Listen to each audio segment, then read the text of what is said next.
to the dear viewers before we get our feet wet? Yes. Yeah, Yes, please do. Thank you. Everyone watching and listening, good evening. I'm privileged to be here, and I'm happy to be here to share my story. Yes. All right, good to have you here. Now, we will be talking about community transformation. Now, in case you are joining us for the very first time, we have DSTV people. We've been celebrating you for the last about, I think, 2 months now, and still counting. Thank you so much for joining this family. Now, before we actually talk about community transformation, we also like to know our guests now. So we'll use the first part to make an up close with this amazing lady whose name is Generous, like she already introduced herself. And then we'll be getting into what a typical day looks like at Acts much later in the show. So we like to ask the question, who is this amazing person that our dear viewers are watching this evening? And like the modern question, one of the most common questions asked around town is, by the way, where does your story begin? Where does it start from? Is it from the sweeping slopes of the Elgon, the cool, the green hills in Kigezi? Is it on the extreme in Karamoja? Is it here around the basin of Victoria? People would like to know, and then after that we roll our sleeves to know what this whole community transformation, especially a case in point tonight, Agape community transformation, a place that's been causing a lot of change around the Ugandan community and even beyond the borders of this nation. So who is this person? Thank you so much, Mr. Aporo, and thank you for hosting me. It's a pleasure. Yes, and my name is Generous Turinawe, and I am married to Richard Turinawe. Oh. We have 4 children, 3 boys and 1 girl. And we are born from Muko sub-county, Rubanda district. I am born in a parish called Rugarambiro, Kalenjere, and my husband is born from Ikamiro. So it's about 3 miles from my home, where I grew up from, to his home. Okay. So the whole journey of ACT, it's amazing. It was just God's call. And it was in 2003 when ACT was born. And it was born between 2 families. 2 families, the Turinawe family in Uganda, okay, and the Wachter family in the US. But the origin is here, Uganda, but okay, back home in Beautiful. The green hills of Kabale by then, but now Rubanda district. Oh, I hear you. Yes.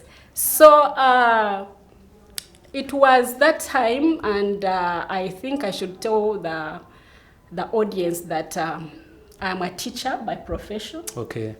I started from Buloba College in PG here, Mitiana Road. Okay.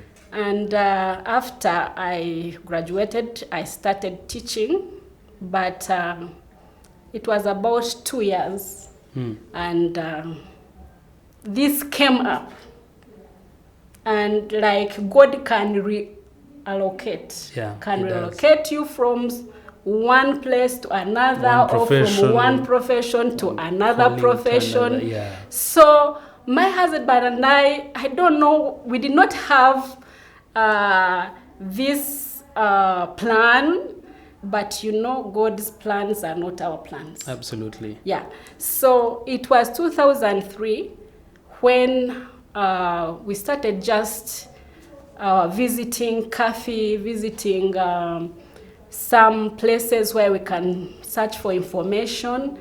And there was the American Resource Center where I used to go, while I was teaching, and actually I was teaching in an international school in Mienga, and my husband by then was also working in MTN, where he is still working as a network planner.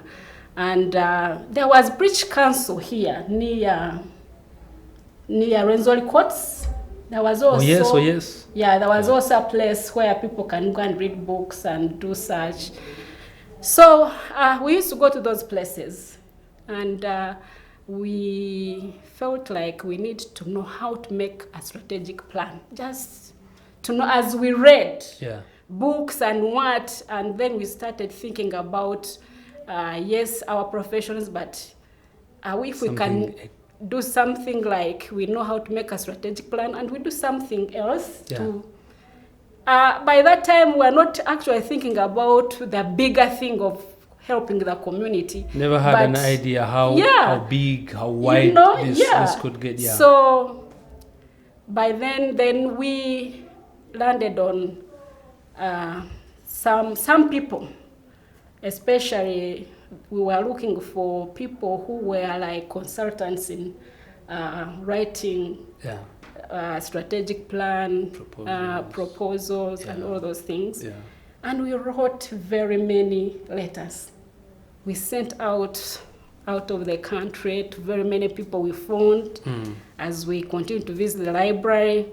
And so out of about 50 letters, only one person responded. And these were written letters, not by email. Wow. So this was a lady who was a consultant for NGOs for many, many years. And she had her firm.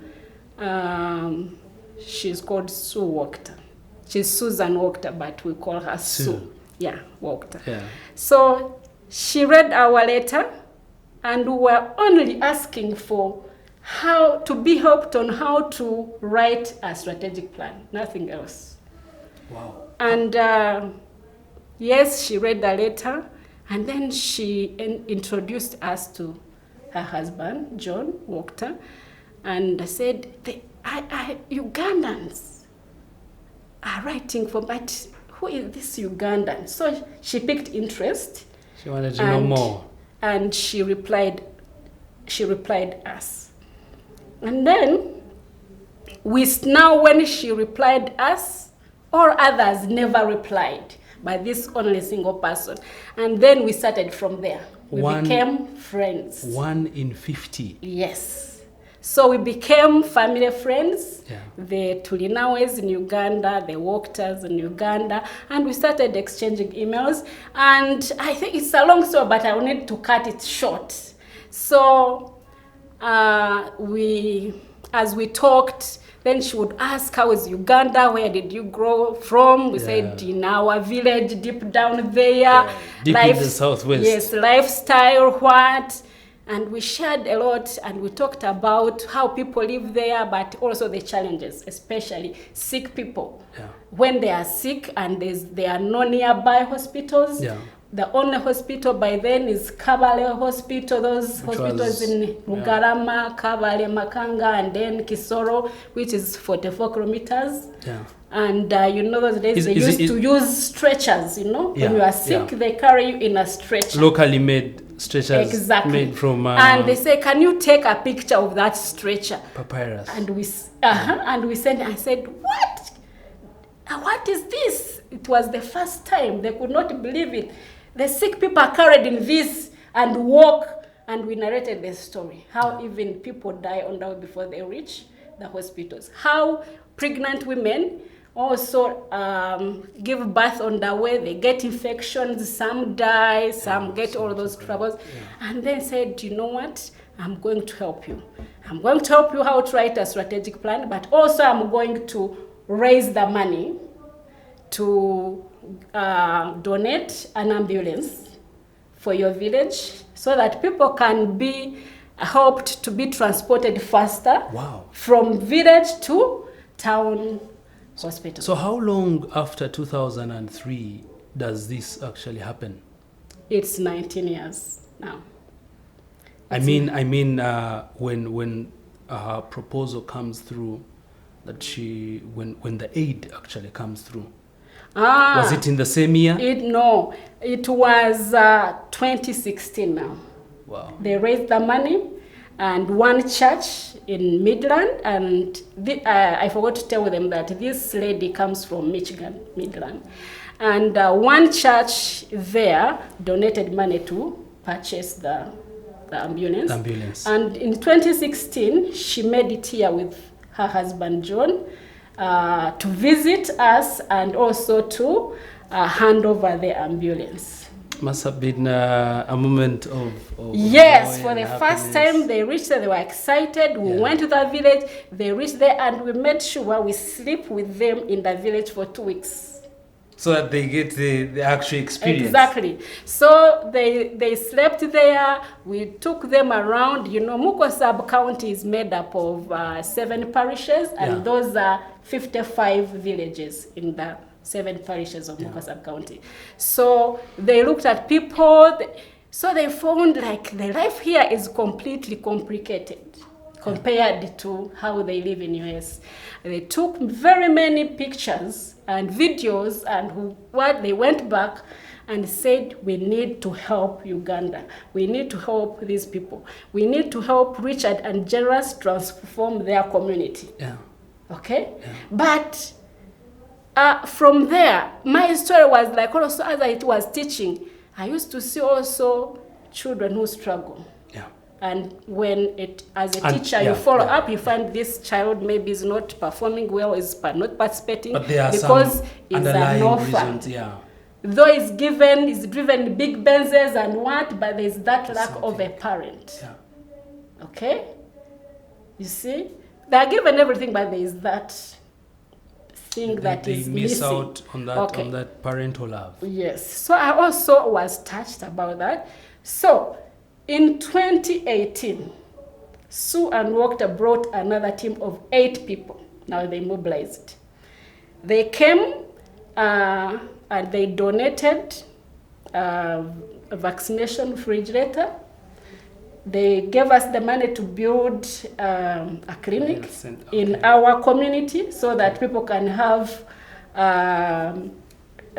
services that are closer, not traveling far away. And it was under the Diocese of Kigezi, Ikamilo Clinic. You know, those churches under the diocese, they all have clinics. Yeah.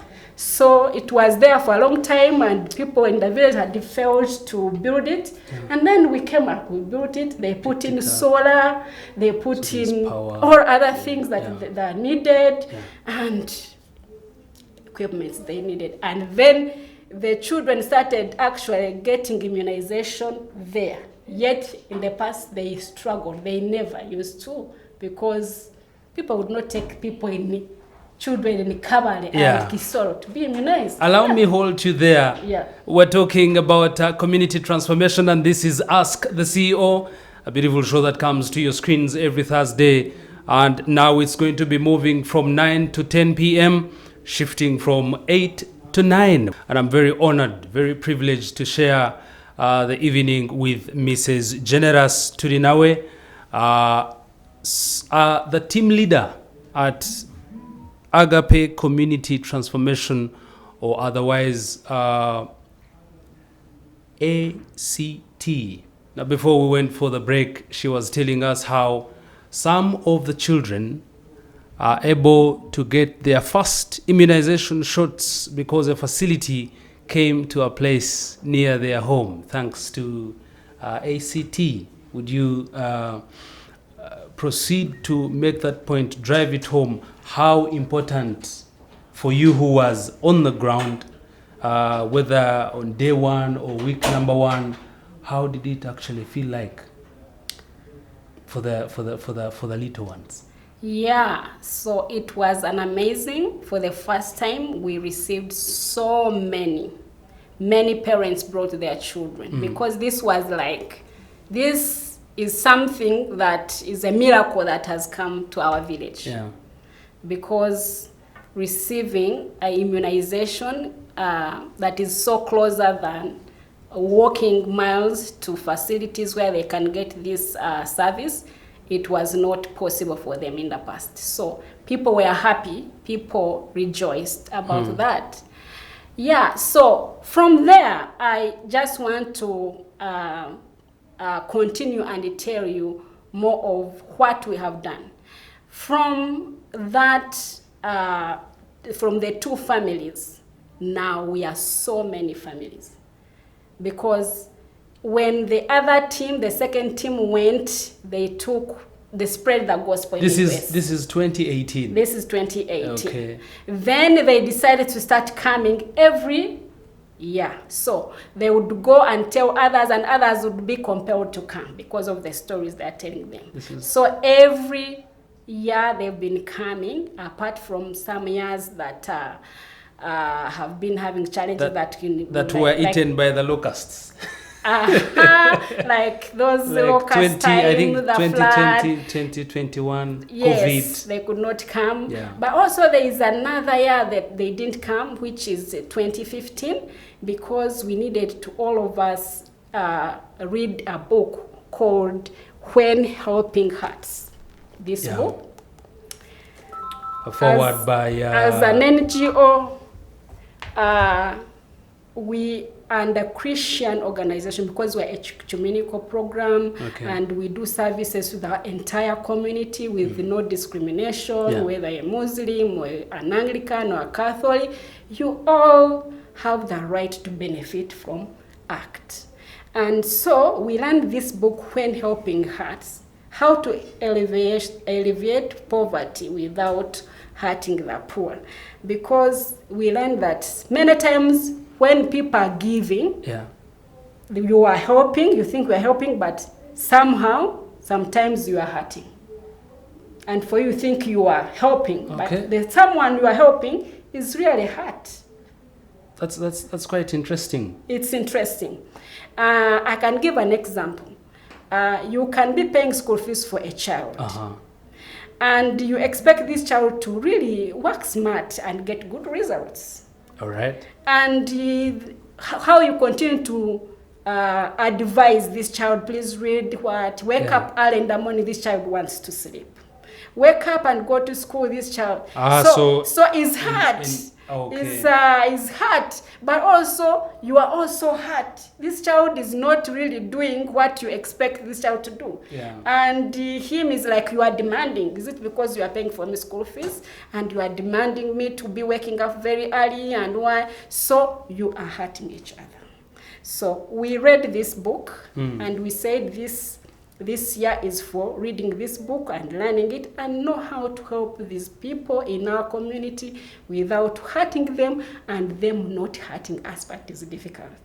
Beautiful book right there, When Helping Hearts. That's written by Steve and Brian. Now, to the dear viewer, in case you just joined in here, thank you so much.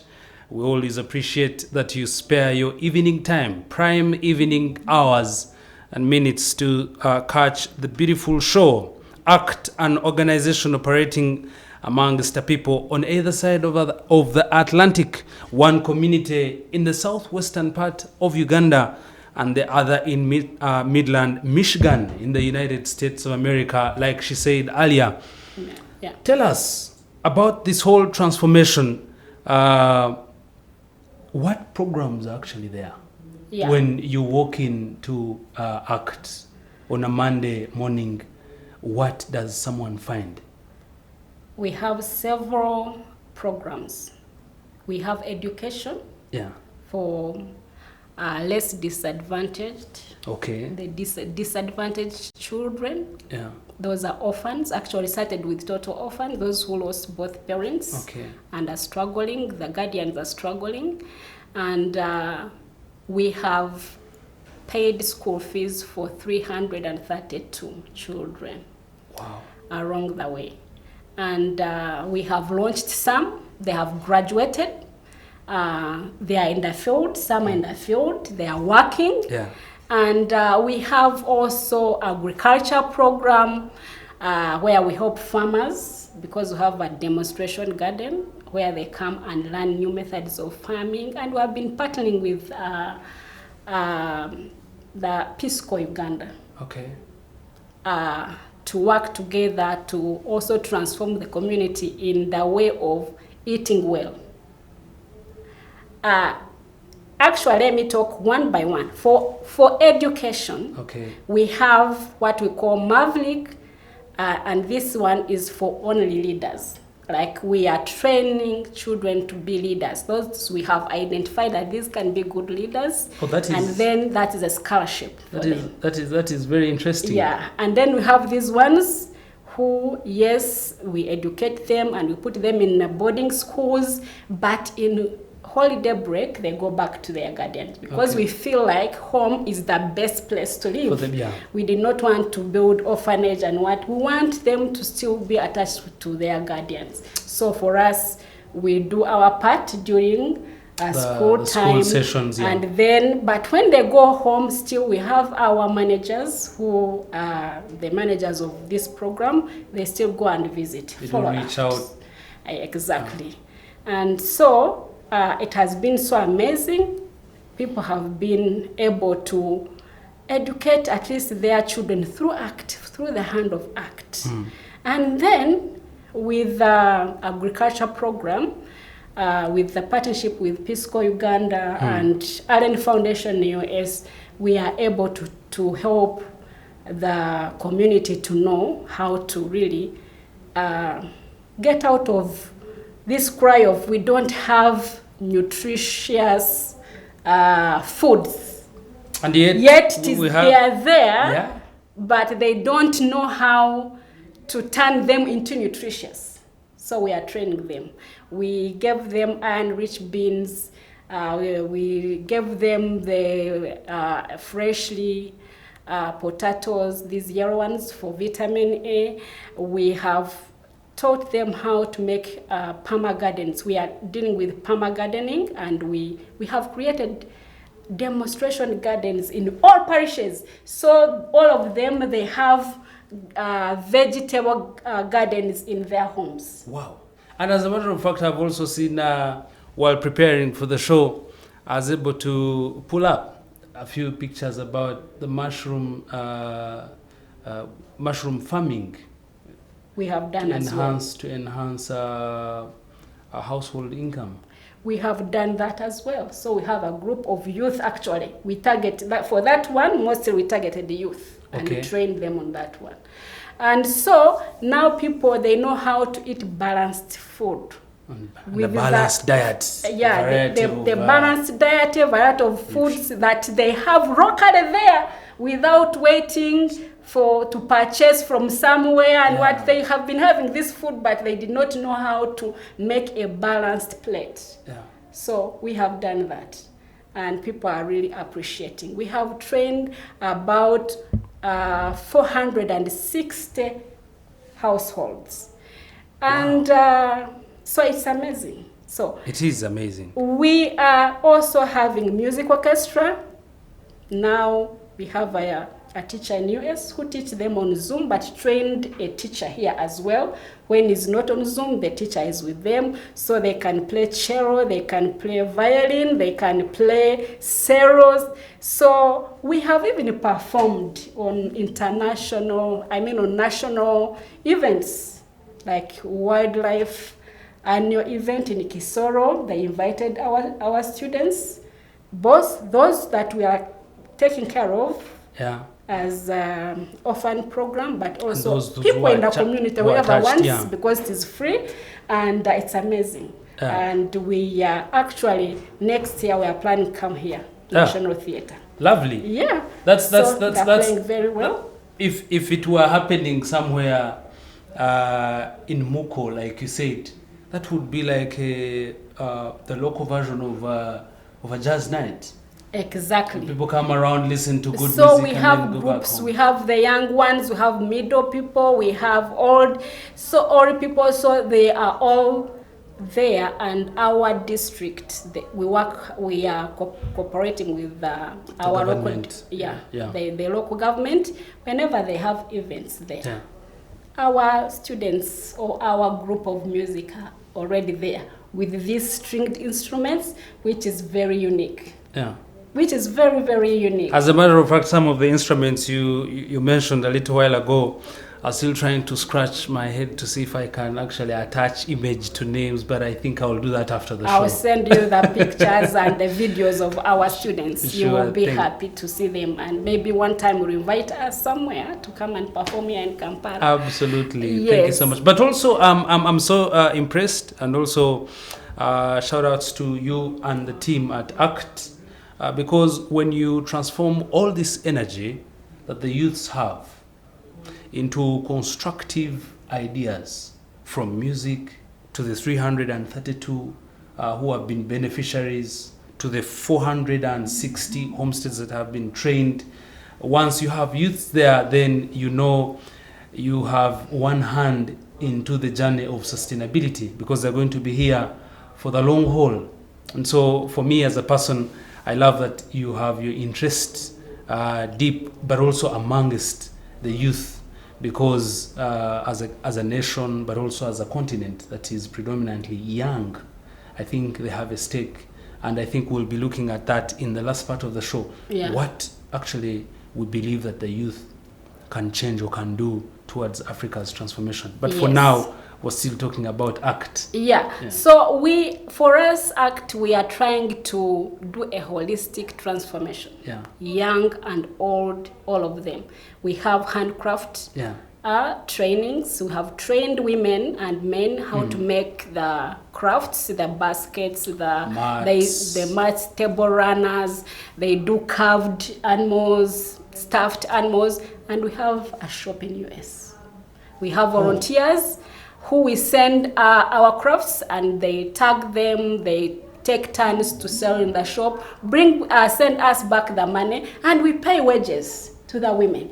And let me tell you something that is interesting and makes me happy. Yeah. We have gotten so many successful stories from these women and men. They tell us they are able to educate their children from the money they get from ACT, because we pay them every month. Every 15th of the month, they come to the center and collect the money. We have the inspector of those crafts, because we have to meet the market. Yeah, that the was world about market, to say, the because standards. we also sell online. Yeah. So we have this who do inspection and say this is good, the quality is good, this is not very nice, you can improve, and then we pay for those ones that meet the market, and we encourage them to go and improve. And that's how they have really improved their skills that they were sitting with before. Never earned from that skill. So I got trainers from Kampala here and took them. They stayed there with them. We have a place where they can sleep and board for like 2 weeks, teach them, learn, and they are doing very great. We can sell quality crafts, and people are very happy about that. So another program is health. This health program, I traveled to Chile in Santiago 2014. I got an opportunity for one lady in US who sponsored me to go to South America to learn about to learn about public health and empowerment for women. Yeah. Then I came back and did the training here, and we are go back to the community and do assessment for what is placing them. Some tell us domestic violence, alcoholism, so many problems. And then we try to make sure we teach them on how to get out of those problems themselves, without waiting for aid. Most of the people feel like government is there to help us, government at Yambe, and they are waiting to receive. But for us, we don't give aid. We think that giving them knowledge to know how to work on their action plan and learn on how to get out of this problem themselves is the best way to go, because this is permanent. And more sustainable. Sustainable. Absolutely. Yeah. I do agree with you, Mrs. Generous Turinawe, and it's a pleasure once again having you on the show, harnessing the skills of the people and making sure that they actually are able to earn from their skill. some of the achievements that Agape Community Transformation, or ACT, an acronym that actually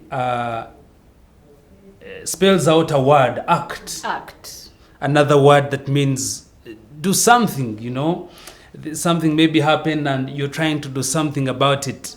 This beautiful community believes that it's better to enhance the people or the community that you're trying to deal with. It's better to help them to hone and enhance their skills than to keep the helping hand.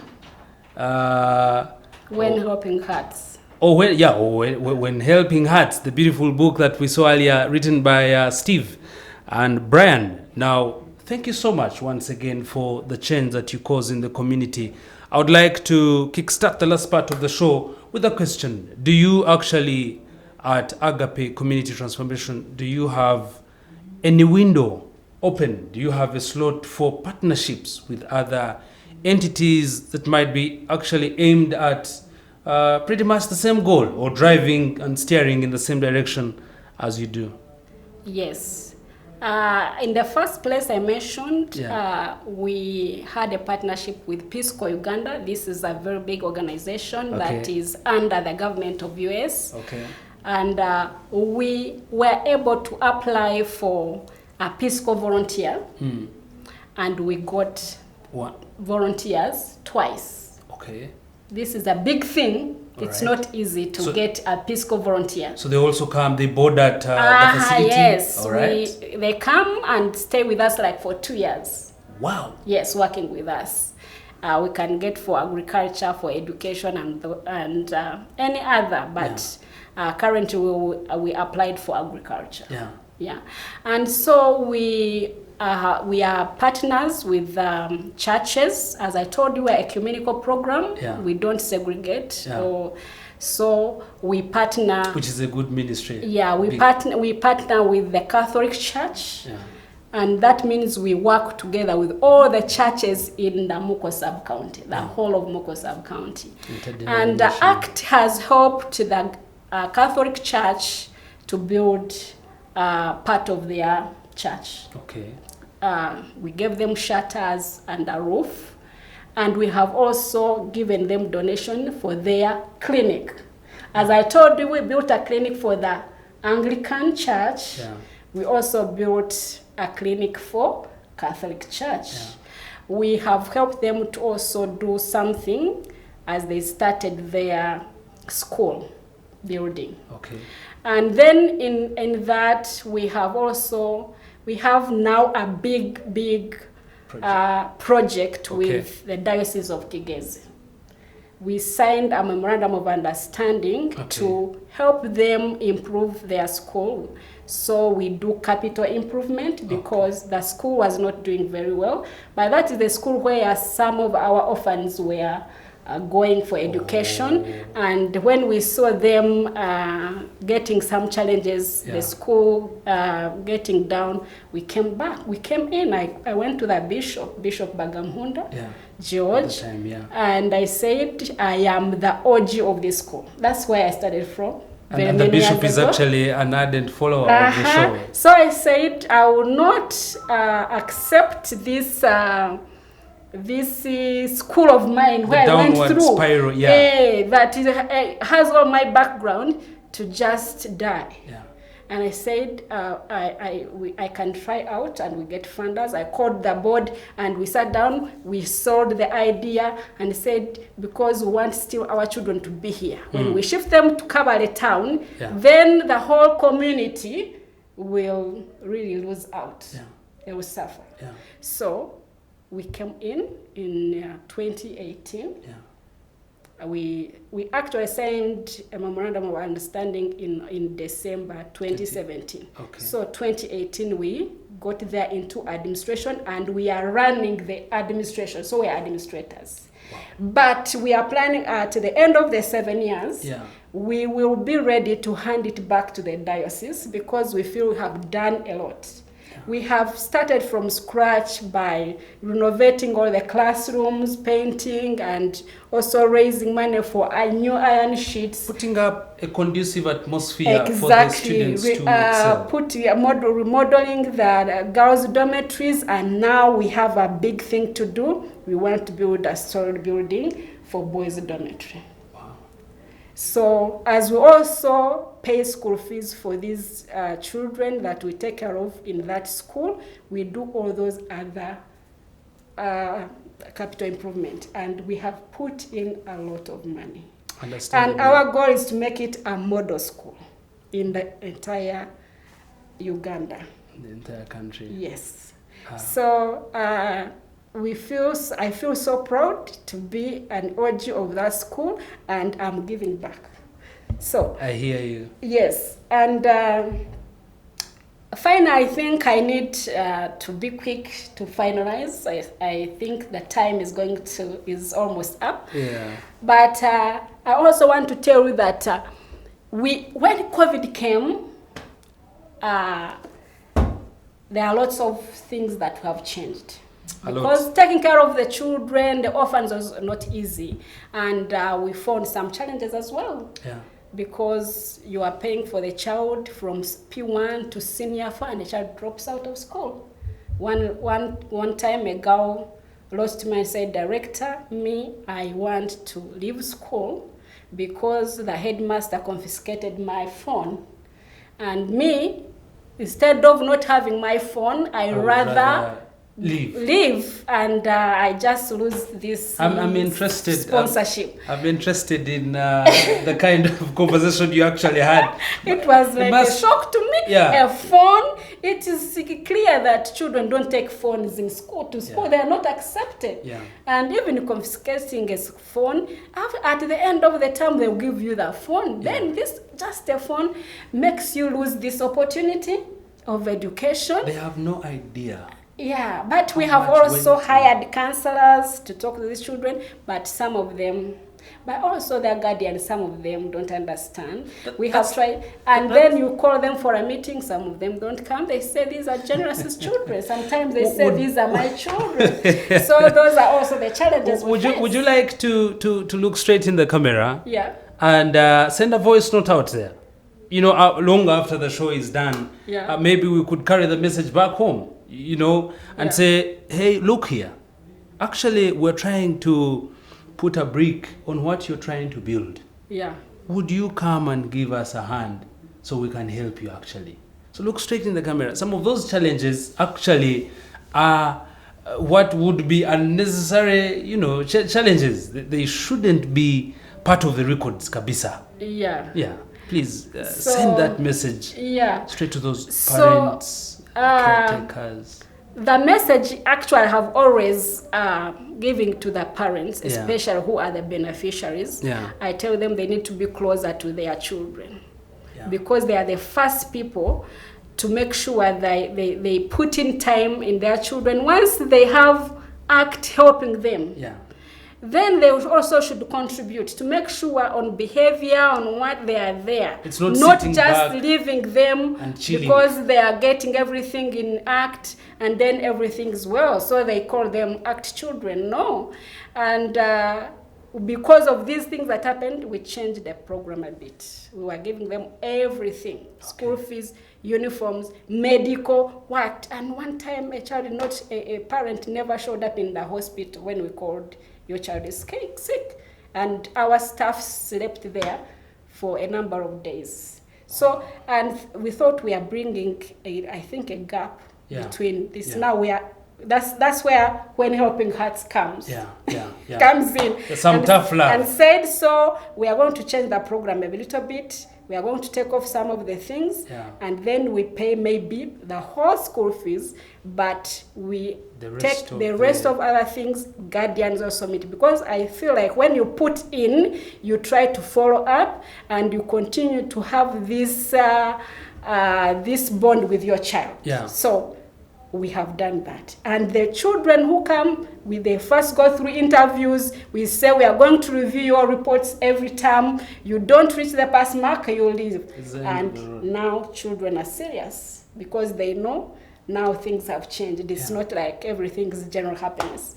Yeah. So parents should be involved so much when they get the opportunity for people to help them and give a hand to them. And I want to end with this program.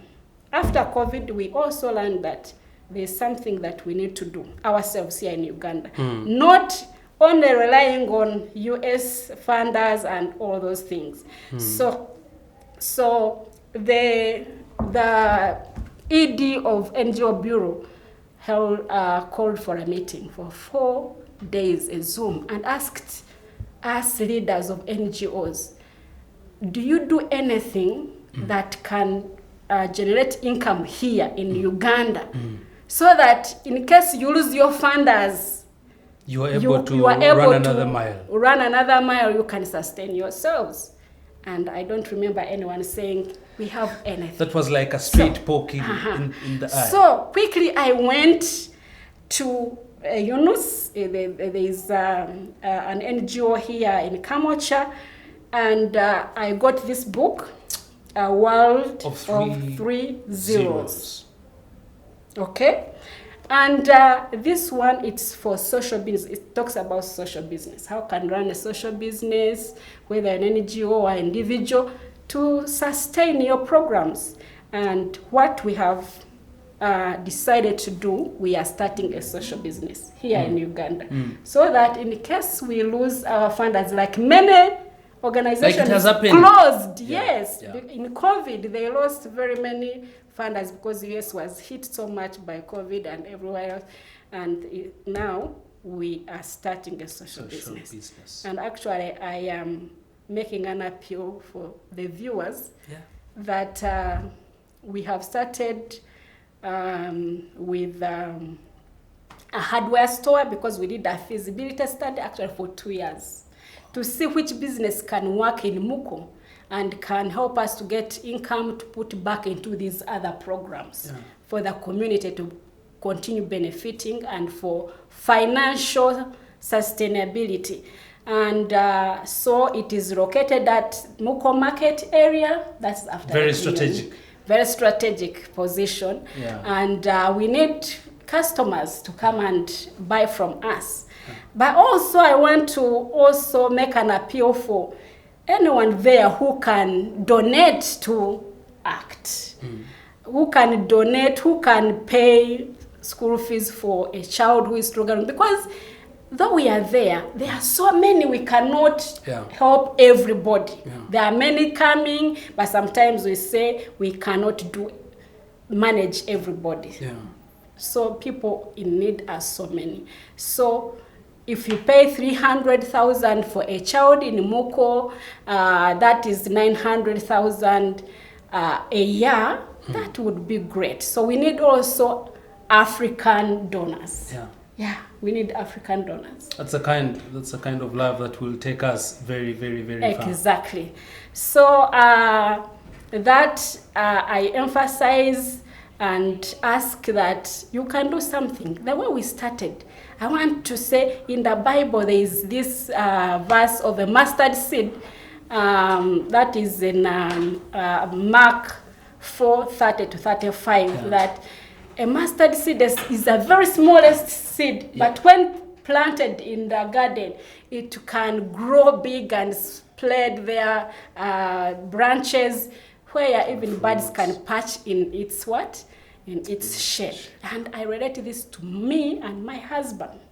We are very small in our community, of course, but we came out, and with God's help, we have done something that has played. We have so many, very many volunteers in the US. We have very many volunteers here. People are donating, and we have really touched lives. Leave alone those direct beneficiaries, like those children and these others. Even their relatives, they are benefiting because we are saving them from taking care of these children.